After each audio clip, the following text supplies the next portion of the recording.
You know, the AI boom is here, and it is hungry. It's demanding just incredible amounts of electricity, and that means the race is on to find a way to store all that power.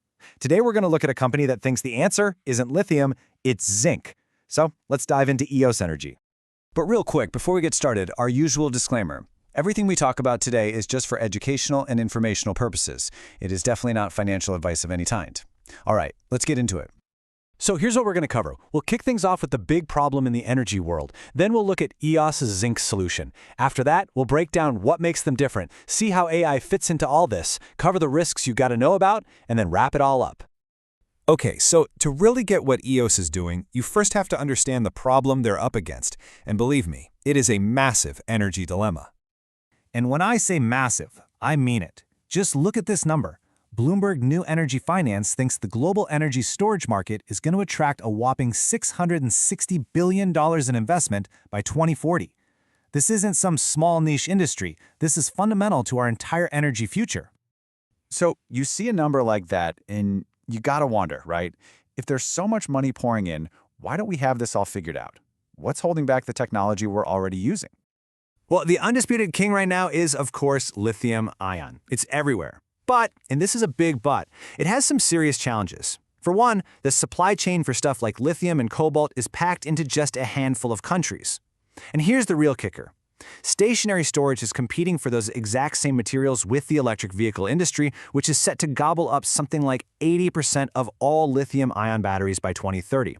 That is a huge potential bottleneck. And that bottleneck? That's the exact opening where EOS Energy is trying to make its move with a totally different game plan. Their main thing is the EOS Zinc battery. Now, this isn't the battery for your laptop or your car. No, this is built specifically for long-duration stationary storage. We're talking 3 to 12 hours of power, and that's the sweet spot the grid really needs to handle renewables like wind and solar. And what's so cool here is how their tech seems to directly answer all of lithium-ion's weak spots. It uses materials that are super common, like zinc. Because it's water-based, it's non-flammable. That's a massive deal for safety. It's designed to last a really, really long time. And get this, they get their entire supply chain from partners right here in the US. That means a secure, domestic supply. So all these features together start to build what you'd call a competitive moat. Let's break down exactly what makes them stand out from the crowd. Let's just put them head to head. Lithium ion? It depends on these concentrated, sometimes shaky supply chains. EOS? It uses zinc, which is everywhere. Lithium ion has known fire risks. EOS water-based tech is fundamentally safe. Lithium ion gets caught up in global politics. EOS offers a homegrown alternative. You know, that safety thing isn't just for peace of mind. It actually leads to a huge cost advantage. Because the Zenith battery doesn't need all these pricey air conditioning or fire suppression systems, EOS says it can deliver a lower total cost over its lifetime. They're talking up to 30% lower than lithium ion. I mean, those extra systems are a massive hidden cost for Li-ion, and EOS just designed the problem away. And of course, they've built a pretty serious wall of patents to protect all this unique tech. Back in 2020, they already had over 140 patents either issued or pending in more than 30 countries. That covers everything from the chemistry itself to how the whole system is put together. And this potential is not going unnoticed. The huge global investment firm Cerberus put major money into EOS. They basically said they believed non-lithium tech like this could end up grabbing 30% of the entire energy storage market. That is a huge vote of confidence from some very smart people. Okay, so we've got some interesting tech and a solid competitive moat. But what makes this story so critical, like right now? Well, the answer is pretty clear. It's the absolute explosion in artificial intelligence. And you don't just have to take my word for it. EOS themselves said recently that AI and data centers are causing this generational shift in the demand for power. These places use insane amounts of electricity, 24/7, and they need it to be perfectly reliable.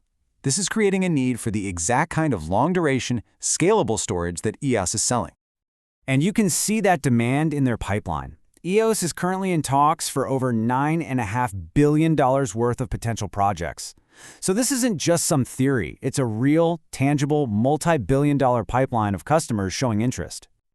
And hey, just for a second, If you're finding this explainer helpful, do me a quick favor and hit that like button and subscribe. It really helps me to keep creating content like this, and it costs you absolutely nothing. Thanks a bunch. Now, a multi-billion-dollar pipeline is awesome, but any good analysis needs a reality check. So let's flip the coin and look at the very real risks that Eos is facing. So, what are the big things that could trip them up? What obstacles could get in the way of this growth story? It's a question every single investor has to ask. If you dig into their public filings, a few key risks pop right out. The company itself pointed out some material weaknesses in its financial controls a few years back, which can be a red flag. They've also had a history of manufacturing hiccups as they try to scale up. That's a classic challenge, but a critical one. They've also said they're going to need to raise more cash to fund their growth. And of course, the competition is fierce. And like any tech company, everything depends on keeping their top engineers and managers happy. These are all serious hurdles they have to clear. So when you put it all together, the opportunity, the tech, the risks, what's the big picture takeaway here? What does the future of energy storage look like? And where does Eos fit in? For Eos, the path forward is actually pretty clear, but it is not easy. First, they absolutely have to nail their manufacturing scale-up and hit their cost goals. Second, they've got to turn that huge $9.5 billion pipeline into actual signed deals. And finally, they have to deliver on those deals and prove to the world that their technology works reliably out in the field at a massive scale. Look, Eos is offering a really compelling alternative to lithium-ion, and it seems perfectly timed for this massive new wave of energy demand from AI. But success is never guaranteed. It all leaves us with a really fascinating question for the whole industry. As our need for energy changes so dramatically, what technology is truly going to define the next era of energy storage?